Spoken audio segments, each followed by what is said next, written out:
Hey, good evening, everyone. This is Tawanda, and today is October the 8th, 2020. Good evening, and it may be good morning for some, or perhaps some people may be asleep right now. So, wherever you are right now, a good day, or good evening, or good afternoon. I pray everyone is doing well. And I said, let me come on and share. What I was thinking about today was dealing with family and your locks. Now, you know what? You would think, now, if you're part of the Rastafarian community, this is no big deal for you. Okay, you're probably saying, what's the big deal, right? But in some parts of the world, it may be a big deal for some families. And I was thinking about my family. And, when you decide to wear locks and some of your family members may not really embrace it like you do. They may not feel like this beautiful connection, you feeling like, yeah, I got my locks, I'm starting my locks, and then as your hair grows, you might think that people will still say, wow, your locks are that. Oh, okay, but you still may not get the love that you want. You say, I'm still not getting no love.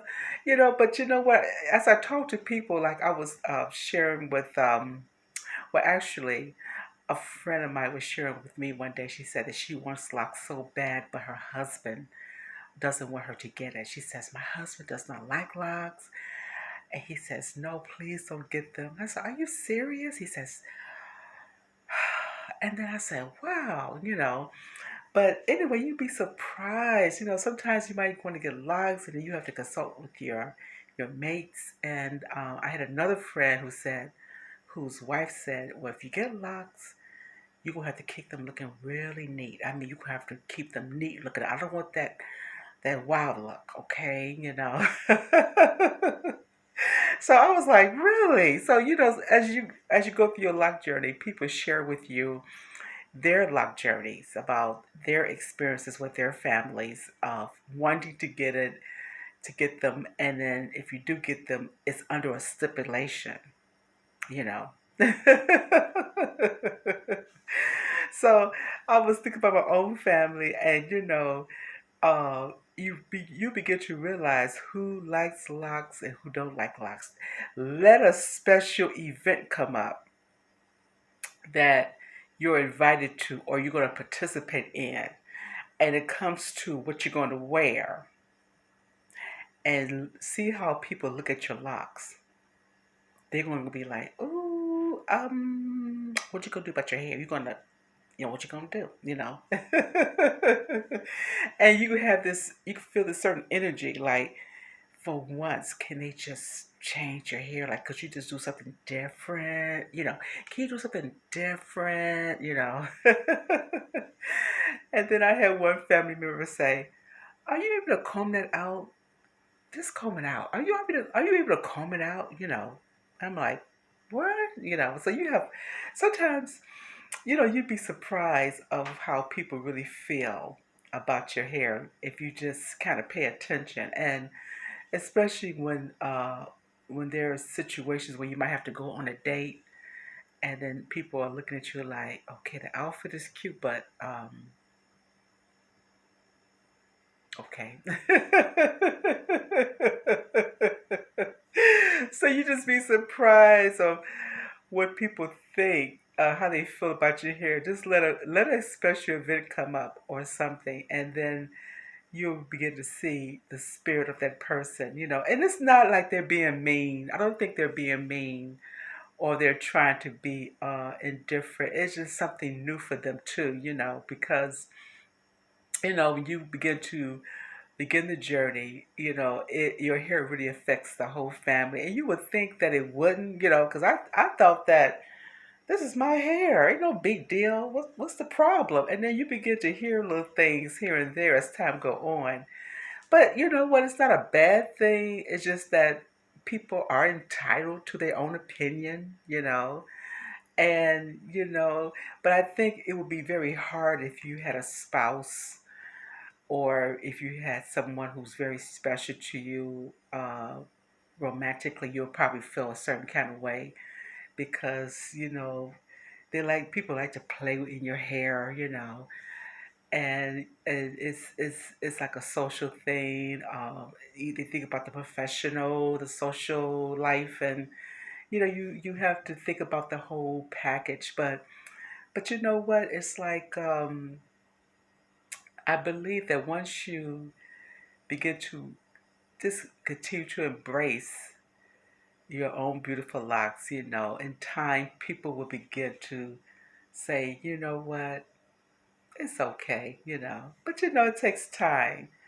And I know that even as time go by, because I know one time a friend of mine, she wasn't trying to be mean or anything, but like right here, I remember I used to get my locks retwisted often, and I remember no matter how often I got my hair retwisted, it's like my little friends here, they just stick up.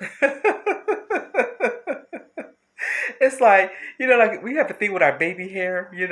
Y'all know what I'm talking about when I say baby hair. It's like this little part here, the edges are smoothed down. And so one of my friends had bought me this gel that was supposed to be the strongest gel ever, right?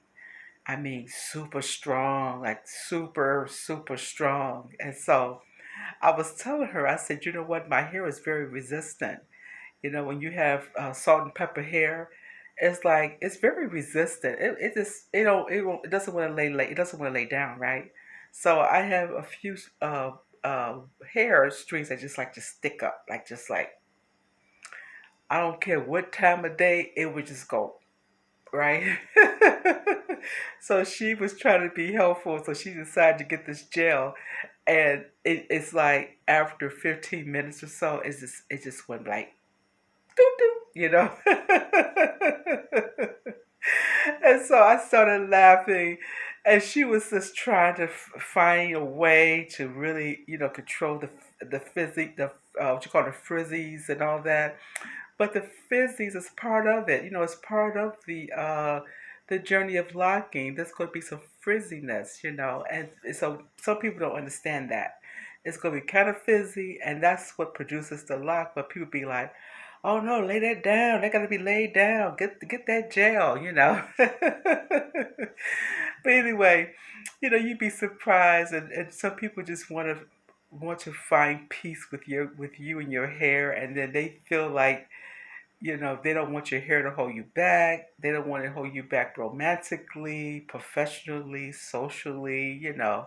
So you have your friends and family making comments, especially during the holidays and special events. They're going to say something or maybe give you a hint like, um, you're gonna comb it. You're gonna like put it in a ponytail, or you're gonna do what you gonna do, girl? What you gonna do? I'm gonna do this, and I'm like, okay, go ahead. That's gonna be pretty too.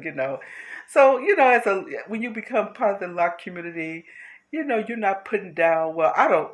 I can speak for myself. I can't speak for everybody, but you don't put down any other people's hair choices. So just because I wear my hair in locks, I don't go around saying, "Girl, you should get this too." Or hey, yeah, yeah, yeah, yeah. And I have had people come up to me and say, that they're gonna try it one day.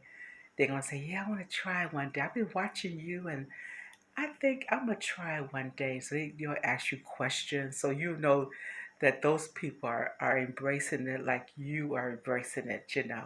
So it's a journey, and sometimes the people who are the closest to you, those are the ones who kind of really affect you the most because, like, they don't mean no harm. It's just that they're so used to you being another kind of way. Because, like me, I'm more of a natural girl. I've always been more natural, even though I have had my hair relaxed and I wore my hair in braids and afros and I wore wigs and all kinds of styles, right? But they're so used to you, being the older self, the old you, and so they're trying to embrace you as well. And so it's not like they're putting you down, but they just trying to, you know, embrace embrace you embracing you, you know. So anyway, I just wanted to share that because our family and our friends, you know, as we have our locks as we on this beautiful journey, and for me it's been 4 years, and so you know you experience how your family and friends feel about your hair, you know. And like I said, when it comes to special occasions, you will really know how everybody feel, and you'll feel like, what? And you'll go home, or you'll go in your room, and you'll be like, you know, feeling a certain kind of way. But you know what? It's all about. It really is about all about us embracing who we really are, and you can never go wrong. You can never go wrong embracing who you really are, embracing the man or the woman that you want to be, and who you really are and what you desire to be, you know. And you can never go wrong. You can never go wrong unless you out here purposely hurting somebody on purpose or something like that. But if you generally feel that it's something that you want to do, and especially for those who are married or have significance romantic partners, you know, it may be a trial, you know, it could be, you never know. But in the long run, I really believe that love would really wins, you know. So uh, it's interesting. So anyway, and don't forget your children and your parents, you know, because even though they're not your mates, but they really have a lot to say too, you know. But it's really about just you know just sticking to your beliefs and what you want, and you can't never go wrong. But if you do have a significant other, a mate or a husband, a wife, you know, it's like, you know, you still gotta listen to them. But from what I'm told, you know, because people share their stories with me about their mates and things like that. So, but I guess if you're single, it probably won't be a big deal, you know, maybe not.